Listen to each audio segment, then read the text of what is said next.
চলুন আমরা এক মুহূর্তে দেখে নিই কন্ডিশনাল সেন্টেন্সেস রুলস প্র্যাকটিস সবকিছু। যারা ২৭ এর আছেন, ২৮ এর আছেন অথবা যারাই ভিডিওটা দেখতেছেন সবার জন্য।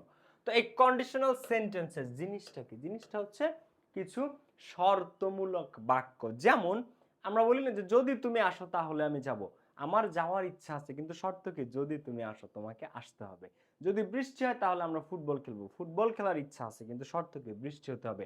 যদি তুমি আমাকে দাওয়াত দিতে তাহলে আমি তোমার বিয়েতে যেতাম। এখন তোমার বিয়েতে যাওয়ার আমার ইচ্ছা ছিল কিন্তু শর্ত কি? তুমি তো আমাকে দাওয়াত দিবা। তো এরকম একটা শর্ত বোঝাবে সবসময়। তো শর্ত বোঝাতেই কন্ডিশনাল সেন্টেন্সে সবসময় একটা ওয়ার্ড আসে সেটাকে বলা হয় ইফ। যদি তুমি আসো, যদি বৃষ্টি হয়, যদি তুমি দাওয়াত দিতে, যদিকে ইংরেজিতে কি বলা হয়? ইফ। তো কন্ডিশনাল সেন্টেন্স বলতেই কি ইফ থাকে। কিন্তু কিছু ক্ষেত্রে ইফ ছাড়াও বা ইফকে উজ্জ্ব রেখেও কন্ডিশনালস হয়, সেটাও আমি দেখাবো। কিন্তু 99% ক্ষেত্রে কন্ডিশনাল বলতেই তার মধ্যে তোমরা ইফ পাবা। কন্ডিশনাল সেন্টেন্স চেনা যায় কি দেখে? ইফ দেখে। এই ইফ দিয়ে একটা শর্ত বোঝাবে। তো এই কন্ডিশনাল সেন্টেন্সেস কয় প্রকার ইংরেজিতে? ৩ প্রকার। কয় প্রকার? ৩ প্রকার। প্রথমটাকে বলা হয় ফার্স্ট কন্ডিশন, দ্বিতীয়টাকে বলা হয় সেকেন্ড কন্ডিশন, তৃতীয়টাকে বলা হয় থার্ড কন্ডিশন। তো কন্ডিশনালস ৩ প্রকার। তো ৩টা কন্ডিশনসই আলাদা আলাদা, অ্যান্সার করার বা ফিল আপ করার নিয়মও আলাদা আলাদা। তো চলো আমরা আগে চিনবো যে কি থাকলে কোন কন্ডিশন হয়। তো ইফ এর পরে যদি থাকে ভার্বের বি অন, দেখেন সাবজেক্ট অবজেক্ট এটা পৃথিবীর সমস্ত সেন্টেন্সে থাকে, সমস্ত টেন্সে থাকে, সব জায়গায় থাকে। তাই সাবজেক্ট অবজেক্ট আমি আলাদাভাবে বলবো না, আমি জাস্ট ভার্বটা বলি আপনাদেরকে। এবং এটা হচ্ছে সবচেয়ে সহজ উপায়। যত বড় পচা স্টুডেন্ট হোক না কেন এই পদ্ধতিতে সবাই মনে রাখতে পারবে। তো দেখেন ইফ এর পরে যদি ভি ওয়ান পান, সাবজেক্ট তো থাকবেই, সাবজেক্ট তো সব জায়গায় থাকবে, কিন্তু ভার্ব আপনাকে খেয়াল করতে হবে। ইফ এর পরে ভি ওয়ান থাকলে তাকে বলা হয় ফার্স্ট কন্ডিশন। ইফ এর পরে যদি আমরা ভি টু পাই তাকে বলা হয় সেকেন্ড কন্ডিশন। আর ইফ এর পরে যদি হ্যাড প্লাস ভি থ্রি থাকে তাকে বলা হয় থার্ড কন্ডিশন। তাহলে ৩টা কন্ডিশন কি এক? না, ৩টা কন্ডিশনই আলাদা আলাদা। ফার্স্ট কন্ডিশন মানে ইফ এর পরে ভি ওয়ান পাবেন। ইফ এর পরে ভি ওয়ান থাকলে তাকে বলে ফার্স্ট কন্ডিশন। যেমন if he invites me, invites ভার্বের ভি ওয়ান। কিন্তু ইফ এর পরে ভি টু থাকলে তাকে বলা হয় সেকেন্ড কন্ডিশন। যেমন ইফ হি ইনভাইটেড মি, এখানে ইনভাইটেড আছে এটা ভার্বের ভি টু, তাহলে শুরুতে ইফ আছে, তো ইফ থাকলেই সেটা কন্ডিশন। কিন্তু এটা কোন কন্ডিশন? কন্ডিশন তো একটা না ৩টা। এটা কোনটা? এটা হচ্ছে ইফ এর পরে ভি টু আছে, তার মানে এটা সেকেন্ড কন্ডিশন। আচ্ছা, আর if he had invited me, had plus V three আছে, হ্যাড প্লাস ভি থ্রি, তো ইফ আছে মানে কন্ডিশন, কিন্তু কোন condition? Had plus V three আছে, তার মানে এটাকে বলা হয় থার্ড কন্ডিশন। তো কন্ডিশন চিনতে আশা করি আর কোনো ভুল হবে না। ভার্বের ফর্মের উপর নির্ভর করে যে এটা কোন কন্ডিশন। বি ওয়ান থাকলে ফার্স্ট কন্ডিশন, বি টু হলে second condition, had plus B three থাকলে থার্ড কন্ডিশন। শুধু বি থ্রি না, হ্যাড থাকতেই হবে।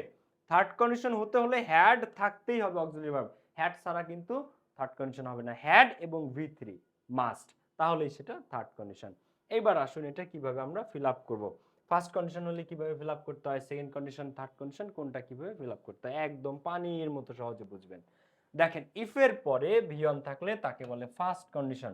ফার্স্ট কন্ডিশন ফিল আপ করতে হয় কি দ্বারা? সাবজেক্ট নেবেন, একটা শ্যাল বা উইল নেবেন প্লাস ভার্বের ভি ওয়ান। একটা সাবজেক্ট নেবেন, এরপর কি নেবেন? শ্যাল বা will.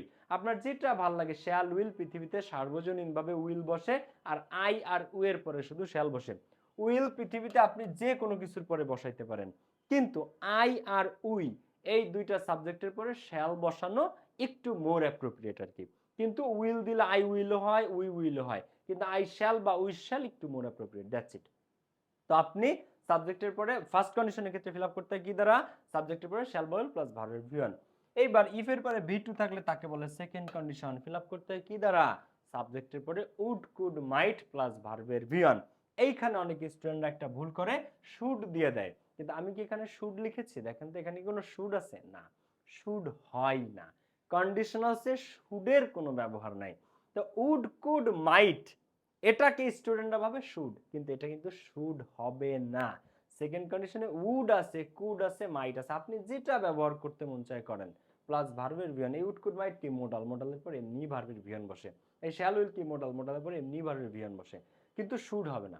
Second condition fill up করতে হয় কি দ্বারা? সাবজেক্টের পরে উড কুড মাইট প্লাস ভার্বের ভিয়ন। এইবার আসেন থার্ড কন্ডিশন। থার্ড কন্ডিশন কখন হয়? ইফ এর পরে হ্যাড প্লাস V3 থাকলে ফিল আপ করবো কি দ্বারা? সাবজেক্টে পরে উড হ্যাভ, কুড হ্যাভ অথবা মাইট হ্যাভ প্লাস ভার্বের V3। একটা কন্ডিশনেই ভার্বের V3 পাবা তোমরা, করতে হবে সেটা হচ্ছে থার্ড কন্ডিশন। এই দেখেন এইখানে সেকেন্ড কন্ডিশনে ছিল উড কুড মাইট, আর থার্ড কন্ডিশনে উড না উড হ্যাভ, উডের সাথে একটা হ্যাভ আছে। এখানে সেকেন্ড কন্ডিশনে কুড দিয়ে করতে হয়, কিন্তু থার্ড কন্ডিশন কুড না কুড হ্যাভ, মাইট না মাইট হ্যাভ।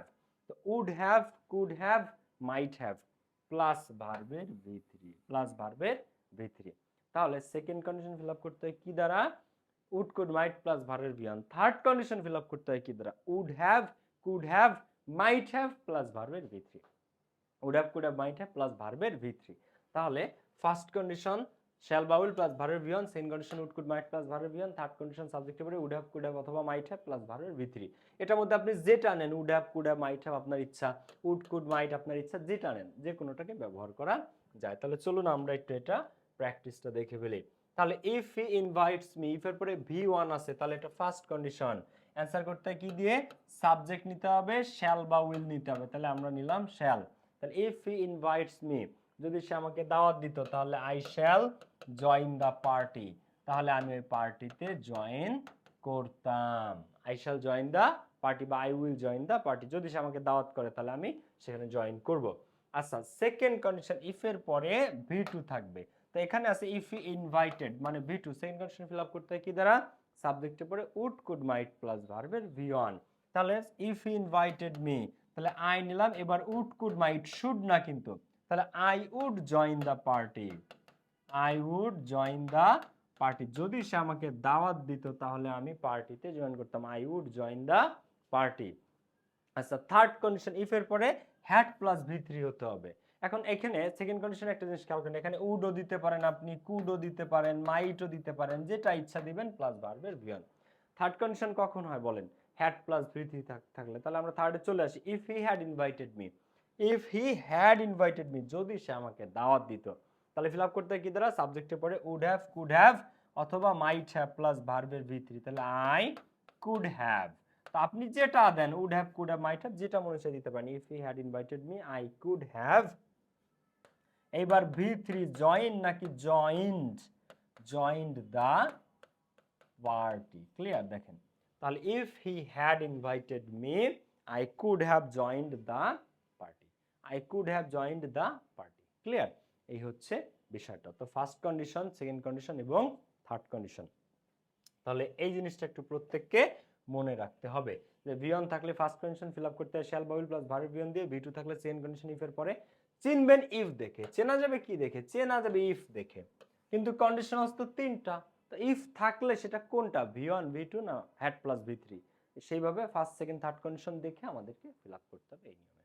এই হচ্ছে কন্ডিশনস। আরেকটা কন্ডিশনস আছে zero condition, if plus present indefinite plus present indefinite, মানে ইফ এর পরে V1 থাকবে, আপনাকে ফিল আপ করতে হবে V1 দিয়ে, কিন্তু এটা পরীক্ষাতে আসে না। এই first condition, second condition, third condition, এই তিনটা মোস্ট ইম্পর্টেন্ট কন্ডিশন। আপনারা এই তিনটা শেখেন, ভালোভাবে এটাকে মাথায় রাখেন, কন্ডিশনালস আর জীবনে আপনাদের কোথাও আটকাবে না, কোথাও ভুল হবে না। এইভাবে ইংলিশ ফার্স্ট পেপার, সেকেন্ড পেপারের প্রত্যেকটা টপিক, যারা এইচএসসি 27 আসছেন, 28 আসছেন, যারা English first paper 100 marks, second paper 100 marks, complete 200 মার্কসের প্রস্তুতি নিতে চাচ্ছেন, আমার 27 এবং 28 এর ব্যাচে ভর্তি চলতেছে 1350 টাকা কোর্স ফি। যদি আপনি শুধু রেগুলার ক্লাস করেন আর আমার ইনস্ট্রাকশনসগুলো মেনে চলেন, আপনি 170 175 প্লাস মার্কস পাবেন দুই সাবজেক্টে, কিন্তু রেগুলার ক্লাসে থাকতে হবে। আর ভোকাবুলারি আমি যেভাবে পড়তে বলি ওইভাবে পড়তে হবে, বেসিক টু অ্যাডভান্স প্রত্যেকটা গ্রামার এভাবে ধরে ধরে আপনারা শিখতে পারবেন। তো যারা 27 28 আছেন এখনো যুক্ত হন নাই, এই নাম্বারে কল দিয়ে আজই যুক্ত হয়ে যান। ইনশাআল্লাহ ইংলিশের বেস্ট প্রস্তুতি, 200 marks, free hand writing, written সবকিছু সহ ফ্রি হ্যান্ড রাইটিং পাবেন এই ব্যাচে। তো দেখা হচ্ছে সবার সাথে। যারা যুক্ত হন এই নাম্বারে কল করে আজই যুক্ত হয়ে যান। ভিডিওটা ভালো লাগলে অবশ্যই শেয়ার দিয়ে রাখবেন বন্ধুদেরকে এবং টাইমলাইনে সেভ করে রাখবেন। আল্লাহ।